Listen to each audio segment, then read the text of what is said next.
From the beginning of your life, your entire destiny is spun on a thread. Not a proverbial thread, but a literal thread. And every major event that you experience, from your first fist fight, to who you marry, if anyone, to the day that you eventually die and how you die, is all predetermined on this thread. Who's responsible for the spinning of this thread, and who decides what story that it tells or when it is cut short? According to Greek mythology, that task is the sole responsibility of the Moirai, three sister deities who had the sole decision-making powers over the fates of man and gods alike.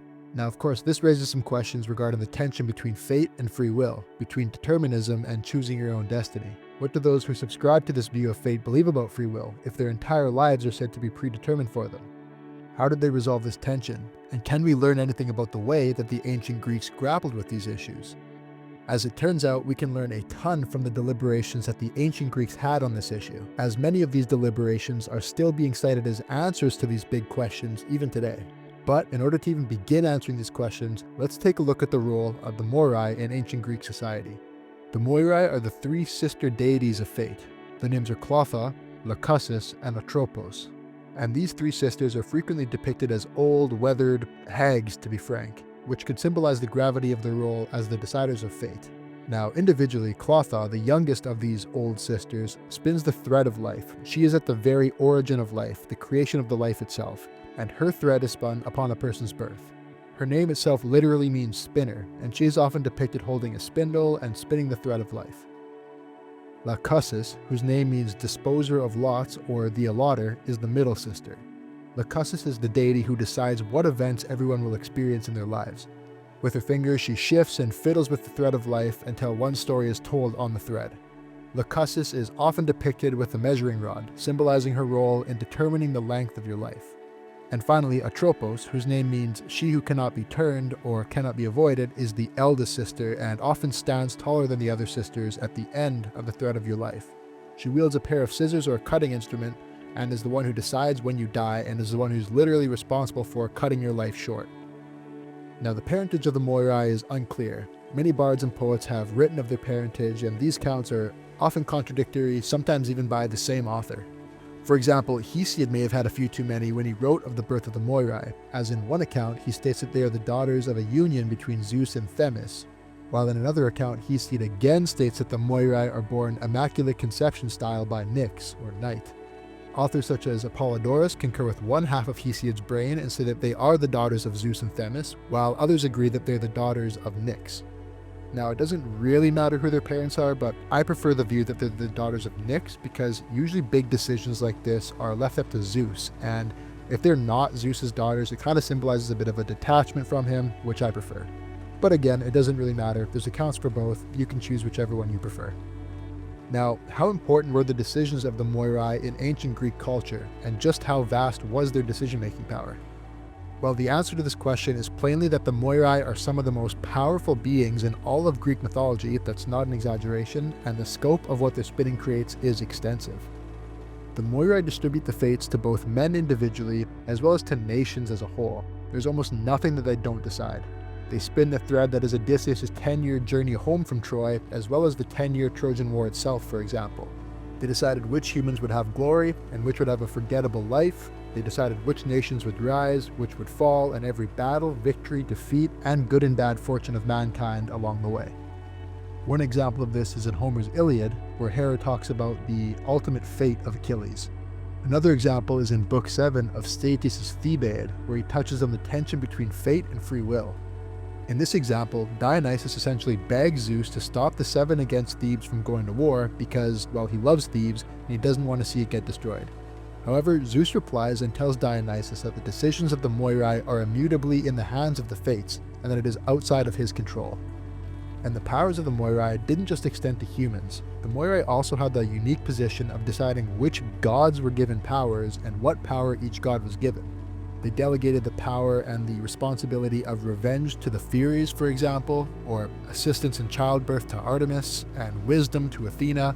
They also apparently decided which gods would and would not get married, and which gods would and would not remain virgins for life. So if either of these things apply to you, you can just blame the Moirai. It's outside of your control, don't worry about it. So obviously, these decisions made by the Moirai are amongst the most important decisions that could be made by any being, making the Moirai three of the most powerful beings in mythology. But as we know, gods were also not fond of not being in complete control over their own circumstances at all times, which raises the question, were the Moirai independent from all the gods, or were they influenced by them? In other words, were their decisions on a matter independent and final? And the answer to this question is sort of. Now, some accounts have the Moirai being accountable to Zeus, who is sometimes titled the Moiragetes, or the leader of the Moirai. Other accounts state that Zeus is the patriarch over everyone else, but is subject to the decisions of the Moirai like any other god, such as the example from earlier with Zeus deeming the Moirai immutable from his influence. As sort of a compromise and to mend these two opposing accounts, it appears at the very least that Zeus, regardless of whether or not he had actual control over the Moirai, is greatly respectful and deferential to their office and defers to their judgment without overturning their decisions. One example of this that I like is the one where Zeus is almost overthrown from his position of power by sleeping with the wrong deity. Specifically, in one myth, Zeus is attracted to Thetis or Thetis, a sea deity, and is contemplating whether or not he should have a child with her. During his deliberations, Zeus comes to the conclusion that he always comes to, which is that he should in fact have a baby with someone who is not his wife. No surprise there. However, before he goes on to do the deed, he learns that there's a prophecy, or a pre-spun fate if you will, about the fate of Thetis' child. The prophecy states that, in essence, that the child of Thetis will grow up to be more powerful and more famous than the child's father. This of course means that if Zeus were to have a child with Thetis, that child would grow up to basically overthrow and outshine him. And this of course would bring Zeus back into the world of patricide and his family history of sons killing or maiming their fathers. It was true of his father Kronos slicing the genitals off of his grandfather Uranus, and it was true of Zeus beating the wheels off his own father Kronos during the Titanomachy and throwing him into Tartarus. Here, it looked to Zeus like the boomerang might be coming back around for a third time, and he would be the victim of the same fate if he had a child with Thetis. So, at the last moment, Zeus decided to arrange a marriage between Thetis and a mortal instead, a Greek warlord named Peleus. Thetis and Peleus went on to have a child whose name most of you probably know, Achilles. Achilles certainly went on to become more famous than his father, just as fate had spun, and Zeus kind of luckily dodged a bullet. Now, as you can see, even the most omnipotent of the gods, Zeus, doesn't want to interfere with the fates so that he can have his own way. Instead, whether or not he has to, he respects the timeline as the Moirai have created it and does what he can to make sure that he's not trapped within it. And so it was with all of the gods in Greek mythology. And of course, if the gods could not alter the fate, so it was with humans as well. And now, stepping back from the world of myth a bit and into the world of philosophy, this view of fate leads us to a question. If the ancient Greeks who subscribed to this view of fate believed that their futures were already entwined on a thread, what was their view towards matters such as free will? How much did they believe that their fates were already predetermined? Did they believe that it was only the big moments or every single thought and action that they have? Did they ever wake up in the morning and say to themselves, what's the point of even getting out of bed today? Or did they believe that even that deliberation was already preordained to have happened? In other words, did they find meaning in the things that they did? Or did they believe that they were just playing out their lives as characters in a book that was already written, if you will? Now, to be clear, we won't be solving the question of whether or not free will exists on this channel. This is a question that's been deliberated on by some of the most brilliant minds in human history for thousands of years, so it's not something that we're going to be able to solve today. That should go without saying. What we're wondering about today is what role the Moirai played in the various interpretations of free will, and whether or not ancient Greek societies believed that there was such thing as free will, or did they believe that they were kind of just characters playing out a predetermined role in life, and how they interacted with the world based on their views of the Moirai and free will. The answer to this question sort of depends on what time frame you look at in ancient Greece, as of course this was and still is a developing idea. In earlier Greek literature such as Homer's Iliad and the Odyssey, the concept of free will coexists with fate. The gods often intervene in human affairs, influencing actions and outcomes. This can be seen a lot in the War of Troy, with gods intervening on the battlefield and whatnot. However, humans are still portrayed as having agency and responsibility for their decisions. For example, while fate might be determining the ultimate outcome of a person's life, such as Achilles dying in battle, how they reach that point is influenced by their choices and by their character.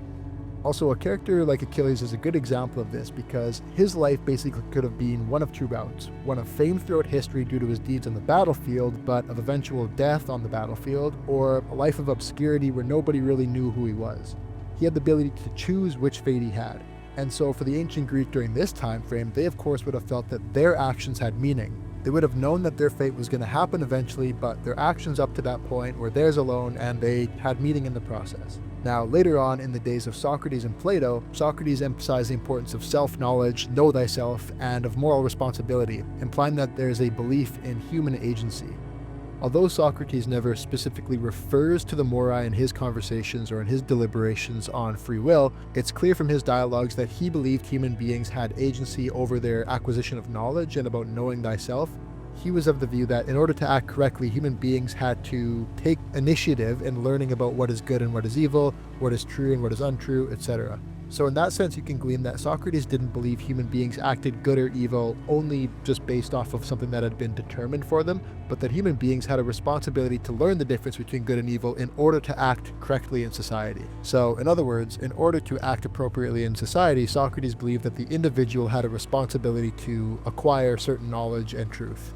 This to me doesn't sound like determinism because there would be no point in going to acquire knowledge if your actions are ultimately dictated by some sort of fate anyways. And so you can fairly confidently conclude that Socrates was a believer in free will and that the fates did not dictate what actions a person did or did not take. Plato in the Republic introduced the idea that the soul has the ability to choose its own path, especially in relation to virtue and pursuits of good and things of that nature. Although even Plato acknowledged the influence of divine forces and of fate. And then even later on, the view of free will was greatly contested during the times of Stoics. The Stoics believed in a deterministic universe governed by the Logos, which is a rational divine order that kind of permeates and organizes everything around them. According to them, everything that happens in the cosmos is the result of divine providence and is a preordained cause and effect relationship. So in other words, the Stoics generally accepted the existence of the fates, but they reinterpreted them in alignment with their philosophical views on determinism and on the natural order of things, on the logos, in other words. However, the Stoics believed that while the external world is fully determined, the humans can have control over their inner world, basically how they respond to the things that happen around them. And it's in this kind of acceptance of nature and of what happens that human beings can find peace, say the Stoics at least. In other words, while you may not have control over events, you do have inner control over how you respond to those events, and if you accept them and go along with them, you will find a harmonistic relationship with the Logos. Let me know what you think in the comments about your view on these different philosophies and which one is correct or which one could be improved upon. At the end of the day, the Moirai played an incredibly important role on Greek society and in Greek mythology. Their role in Greek mythology cannot be understated. They were obviously an integral part of how the myths developed. And the belief in their existence led to important conversations about the topic of free will that we still refer to today. And so, that is the myth of the Moirai. If you like this video and you want to learn more about Greek mythology and how they grapple these tough questions about the world, please consider liking, subscribing, and hitting the bell notification for future videos. Otherwise, I'll see you in the next one. Thank you for watching.